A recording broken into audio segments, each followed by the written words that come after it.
के साथियों, यहाँ बाबा साहब भीमराव अंबेडकर की जयंती मनाने के लिए हजारों का हुजूम आप देख रहे हैं यहाँ, जो मैं आपको पहले दिखा चुका हूँ ऑलरेडी। पूरा गाड़ी बाइक जिसका जो जिस तरह से वो आ सकता है वैसे ही आए हुए लोग हैं। तो कुछ लोगों से बात करेंगे भैया।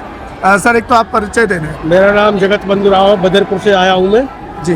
और हमारे जो साथी है, कौन सा आपका वो है, बहुजन दस्तक न्यूज़। बहुजन दस्तक न्यूज़ चैनल से हमारी मुलाकात हुई और इनके घर पर भी मैं गया 2 बार। और हमारा जो कार होता है पेस्ट कंट्रोल में होता है, पेस्ट कंट्रोल होता है घरों में बैक्टीरिया वगैरह हो जाते हैं, उनको खत्म करने के लिए।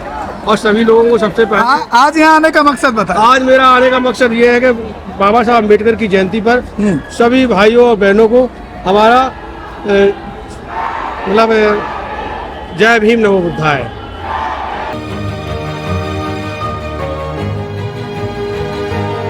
और सभी लोग आगे पढ़े लिखे, यही हमारी उम्मीद और कामना। क्या मैसेज देना चाहते हैं? मैसेज ये देना चाहते हैं कि हम सब लोग एकत्रित होकर के अपना एक मतलब स्वाभिमान बचाने के लिए अपने देश में अपनी राजनीतिक सत्ता काबिज करें। कैसे आएगी राजनीतिक सत्ता? राजनीतिक सत्ता हम लोग संगठित होकर के एक मंच पे आकर के एक मत होकर के एक दूसरे का साथ दे करके तभी हम एक साथ और जन सत्ता। देखिए, ये तो आम जो जनमानस है बहुजन समाज का, उसकी धारणा है। आपके बड़े बड़े जो नेता हैं, चाहे वो चंद्रशेखर रावण हैं, चाहे वो मायावती जी हैं, चाहे वो प्रकाश राव अंबेडकर हैं, चाहे वो अखिलेश यादव हैं, वो भी बहुजन में आते हैं, वो तो एक मंच पाने को तैयार नहीं है। देखिए मानवर जी, तो कैसे आपको सत्ता मिल जाएगी? मानवर जी, हमारा तो मतलब यही है कि हम हमारे जितने बहुजन नेता हैं सारे एक साथ जिस दिन आ जाएंगे और जिस दिन हमारा समाज है जो मजबूत हो जाएगा, जाग करके सारे बहुजन समाज के लोग एकत्र हो जाएंगे तो हमारी सत्ता को आने से कोई रोक नहीं सकता। ये मानवर कांसीराम साहब भी कहते थे, लेकिन वो हो नहीं रहे ना। होंगे नहीं तो आज ये आपकी पीड़ा है, ये कह सकते हैं आपकी हमारी पीड़ा है। ये क्यों नहीं कहते कि अपने नेताओं के प्रति अपनी इस पीड़ा को जाहिर क्यों नहीं करते कि अगर आप एक नहीं हुए तो आज जो हमारे समाज के साथ जो शोषण, अत्याचार, जातिवाद अत्याचार वो रुकेगा क्या जब तक सत्ता नहीं होगी? देखिए सर, एक चीज और बता दूंगा आपको, जब तक हम इकट्ठे नहीं होंगे। दूसरी चीज, हमारे समाज के लोग अलग अलग जो दल बना के घूम रहे हैं ना, उनके माध्यम से हमारे समाज का शोषण हो रहा है। एक दल होना चाहिए, मजबूती के साथ होना चाहिए। हम सब लोग मिलकर के एक पार्टी को सपोर्ट करें, एक पार्टी को सपोर्ट करेंगे तभी हमारे समाज का विकास। और रही बात नेता और बनने की बनाने की, नेता आते रहेंगे जाते रहेंगे, लेकिन सामाजिक कार्य रुकना नहीं चाहिए। जो आज मूवमेंट चल रही है, मुहिम चल रही है, आज मैंने देख के आया हूँ, अभी दलित प्रेरणा स्थल में आया हूँ। इसके पहले मैं बाबा साहब अम्बेडकर मेमोरियल दिल्ली में जो सिविल लाइन में है, जहाँ बाबा साहब ने अपनी अंतिम सांस ली थी, वहाँ से होकर के मैं इधर आया हूँ। ठीक है, कुछ युवाओं से बात कर लें। आप तो काफी बुजुर्ग हो रहे हैं, आपकी सोच में और युवाओं की सोच में बड़ा फर्क है सर। सबसे हाँ, देखिए ये युवा हैं, कहाँ से आए हैं? मैं सर दिल्ली ओखला से आया हूँ। दिल्ली ओखला से हैं। ये क्या है? ये नमो बुद्धाय का नमो बुद्धाय क्या है? फ्लैग है। कितने कलर है इसमें? 4 कलर है। हाँ, 4 कलर है। हाथ में रख ले। देखिए, ये मैं ये इसलिए इन युवाओं से बात करता हूँ। ये 4 कलर बता रहे हैं और ये पंचशील है। मुझे लग रहा है इन्होंने पहली बार पहना होगा। बुद्धिज्म का जो फ्लैग है वो पंचशील है, 5 कलर होते हैं उसके अंदर। तो मैं आपसे गुजारिश करूंगा कि आगे से आप थोड़ा सा और समाज की जो ऐतिहासिक हमारे महापुरुष हैं उनको पढ़िए, धम्म को पढ़िए, तो आपका ज्ञान बढ़ेगा और आप उस तरफ ज्यादा काम कर पाएंगे। बोलिए, क्या बोलना चाहते हैं? पहले तो आपके चैनल के माध्यम से सभी समाज साधक क्रांतिकारी जय भीम और बाबा साहब अम्बेडकर जयंती की सभी को हार्दिक शुभकामनाएं, मंगल कामनाएं। मैं अपने समाज से यही बात करें, अभी आप जो उनसे पूछ रहे थे कि हमारा समाज आगे क्यों नहीं बढ़ पा रहा है, हमारे समाज पे शोषण क्यों हो रहा है, तो मेरा तो यही मानना है कहीं ना कहीं ये हमारे नेताओं की वजह से ये शोषण हो पा रहा है। क्योंकि ये अपनी अपनी राजनीति रोटी सेकने के चक्कर में ये हमारे समाज को आगे नहीं बढ़ा पा रहे हैं। कड़वा सच है जी, ये बिल्कुल कड़वा है मगर सत्य है।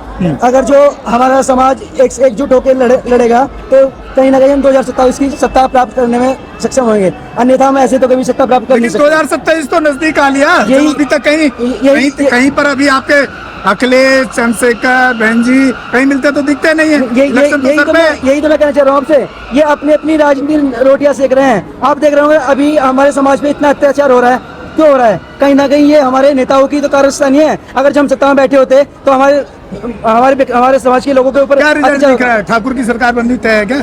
देखो सीधा सीधा बोलता ये हूं। तो हम कह नहीं सकते। अगर अनुवादी सरकार। हाँ, जिस तरीके से अभी हमारे समाज के लोग चल रहे हैं तो ये तो देखो हमारे लोग तो सत्ता में आ नहीं सकते। एक आध सांसद बना ले तो वो अलग बात है, उसे हम कह नहीं सकते। वो तो उसी में खुश हैं। वो तो खुश इसलिए है ना, उन्हें अपनी अपनी राजनीति रोटियां दिख रही हैं। मेरा तो यही मानना है, बहन जी और चंद्रशेखर भाई को दोनों एक साथ मिलके आएंगे तो भाई सही रहेगा। अन्य तो भाई हमारे समाज को सोचना पड़ेगा। अगर जो ये हमारे साथ एक साथ आते हैं तो ठीक है, नहीं तो इनका बाइकआउट करो भाई। मेरा तो ये मानना है। देखिए, अन्य पार्टी को वोट देंगे तो इससे अच्छा वो सही रहेगा। देखिए, एक युवा की पीड़ा है। वो इतने बड़े अपने आप को इंटेलेक्चुअल भी कहते हैं, हमारे जो समाज के नेता हैं, और एक युवा जो ये अभी मैं युवा लड़का ही कहूँगा मेरी उम्र के हिसाब से, लेकिन वो देखिए कि उसको कितनी पीड़ा है, उस चीज़ का कितना दर्द है जो हमारे समाज का शोषण हो रहा है। उस दर्द को उसने बयां किया और वो अपील कर रहा है कि हमारे जितने भी नेता हैं बहुजन समाज के, उनको एक मंच पे आना चाहिए और इस तरफ उनको मैं समझता हूँ हमारे नेताओं को जरूर ध्यान देने की जरूरत है, तभी कुछ अच्छा भला हो सकता है। और मैं अपने समाज से ये भी कहना चाहूँगा, भाई बाबा साहब को तुम मानते हो अच्छी बात है, मगर बाबा साहब के विचारधारा पर चलना चाहिए। बाबा साहब को पढ़ना चाहिए। ये नहीं जय भीम के नारे लगाएंगे उससे हमारे बाबा साहब का विचारधारा आगे नहीं बढ़ेगी, बाबा साहब का कर्म इससे आगे नहीं बढ़ेगा। आपको बाबा साहब को पढ़ना पड़ेगा, बाबा साहब की विचारधारा पर चलना पड़ेगा, तभी बाबा साहब का कर्म आगे बढ़ेगा। आपको ये भी जरूरत है, क्योंकि आप 4 कलर बोल दिए इसके अंदर, और आगे से और मजबूत होगा। जय भीम, जय भीम, जय भीम, जय भीम, जय भीम, जय भीम।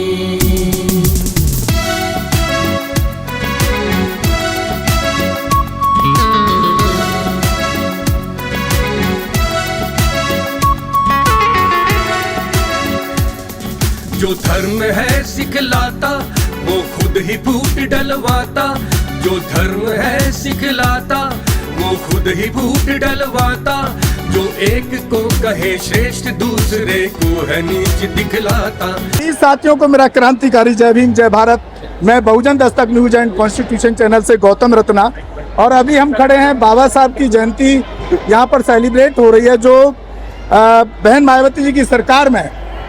ये वैसे तो उन्होंने नाम दलित प्रेरणा स्थल दिया है इसका, लेकिन मैं दलित शब्द के खिलाफ हूँ। इसका नाम बहुजन प्रेरणा स्थल होना चाहिए था। वहाँ पर खड़ा हूँ और हजारों क्या मुझे लग रहा है, कम से कम नहीं तो 20,000 की भीड़ मैं यहाँ पे देख रहा हूँ। युवाओं की है ज़्यादातर, हर तरीके का उसमें युवा है, पढ़ा लिखा भी है। एक धागे वाले भी मिले, अभी उनका धागा हमने छुड़वा दिया आज से। तो ऐसी मुहिम हम चलाने के लिए काम करते हैं। एक युवा अभी बहुत एकदम युवा साथी हैं। हाँ बोलिए, क्या कहना चाहते हैं? मेरा नाम अनमोल है। मेरा नाम अनमोल है। ये हमारे बाबा साहब को पहचान है, ये हमारी पहचान है। जोर से मैं बाबा साहब को सपोर्ट करता हूँ पहचान है, क्योंकि इसको छोड़ दीजिए, जोर से बोलिए। आप क्या बोलना है? इसको रुकिए बस। हाँ, आप किस लिए आए हैं यहाँ पे? मैं बाबा साहब को सपोर्ट करता हूँ और इसलिए मैं यहाँ पे आया था, क्योंकि मेरे को एक बार को ये भी दिखाना है कि हम सब साथ हैं। बाबा साहब को सपोर्ट करते हैं या बाबा साहब के विचारों पे चलना चाहते हैं? दोनों में फर्क है। आप बाबा साहब को क्यों सपोर्ट करेंगे? आपको बाबा साहब का सपोर्ट चाहिए।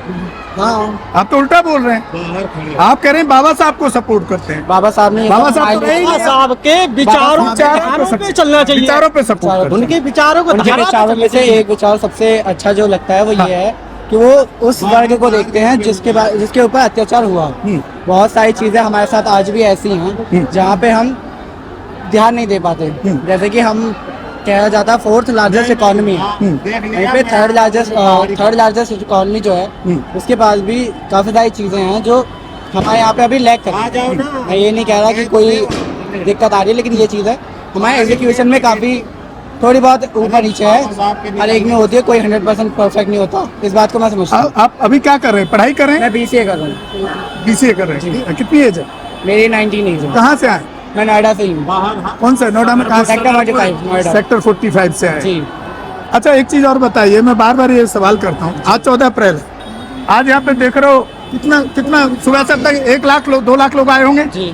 अगर ये 1 लाख 2 लाख लोग सिर्फ एक 14 अप्रैल को निकलते हैं साल में एक बार, अगर ये हर हफ्ते अपने अपने क्षेत्र में जाकर के हर संडे को भी एक छुट्टी वाले दिन काम कर लें, तो जो आपने बताया कि लैग कर रहा है समाज, यहाँ चीजों से परेशान है, तो उस पर ज्यादा अच्छा काम नहीं हो सकता है क्या?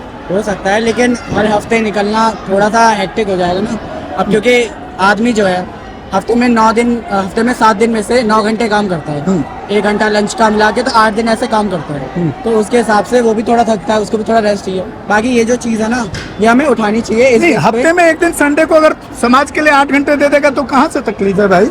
बाबा साहब तो रात दिन दिए।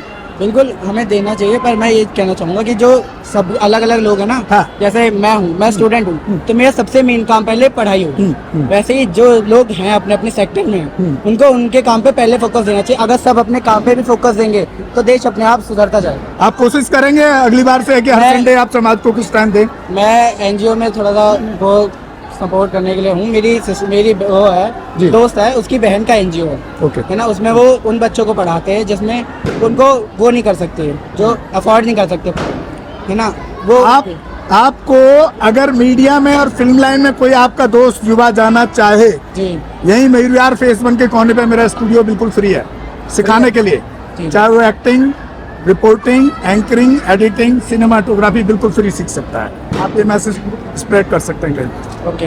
ठीक है? बहुत बहुत बता देना धन्यवाद, अपने बारे में। आपने हमसे बात की। थैंक्स।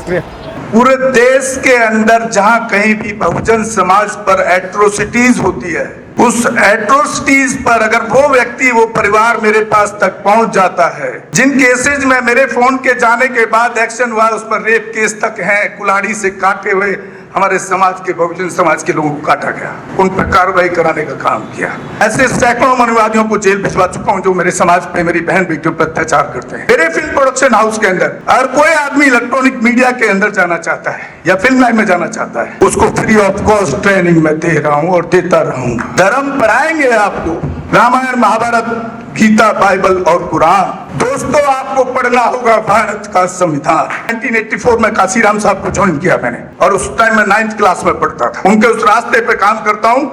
सामाजिक आंदोलन चलते रहना चाहिए, राजनीतिक आंदोलन चले या ना चले। ना बिकता हूँ, ना मुझे कोई खरीद सकता है, ना समझौता करता हूँ। सिर्फ 18 घंटे काम करता हूँ। जब तक मेरे समाज के, बहुजन समाज के पीड़ित व्यक्ति को न्याय नहीं मिल जाता, तब तक मैं बाबा साहब के विचारों और संविधान पर चलता हूँ। 9810085714। गांव की घटना है, ठाकुरों ने राइफल से गोली चलाई, मारने का प्रयास किया, सिर्फ बारात चढ़त के ऊपर की, इस रास्ते से बारात नहीं चढ़ गई, ठाकुरों का रास्ता है। सारे चैनल को बोला कि भाई ये स्टोरी चला दो, किसी कोई चैनल पे स्टोरी चलाने के लिए तैयार नहीं होगा। कौन से बहुजन समाज को न्याय दिलाने की बात कर? काशीराम साहब कहते थे कि मैं किसी की शादी में नहीं जाऊंगा, किसी के फंक्शन में नहीं जाऊंगा, किसी के घर नहीं जाऊंगा, ना शादी करूंगा, ना गए कभी। जो संगठन, जो राजनीतिक लोग चला रहे, वो अपने घर में पहले सुरक्षा और बंगला और पैसे का और बड़ी कार का इंतजाम कर रहे हैं। उस पर भी आपको सोचना चाहिए। फिल्म लाइन और इलेक्ट्रॉनिक मीडिया में इस समाज के लोग, जो पुअर सेक्शन है, पुअर कास्ट जिसको कहते हैं, SC ST OBC माइनॉरिटी, एक भी चैनल का कोई भी मालिक इस देश के अंदर आज तक नहीं है। क्यों नहीं है? हमारा चैनल लाइक, शेयर, सब्सक्राइब देखना मत भूलिएगा। इसी के साथ आप लोगों से विदा लेता हूं। जय भीम, जय भारत, जय संविधान, नमो बुद्धाय।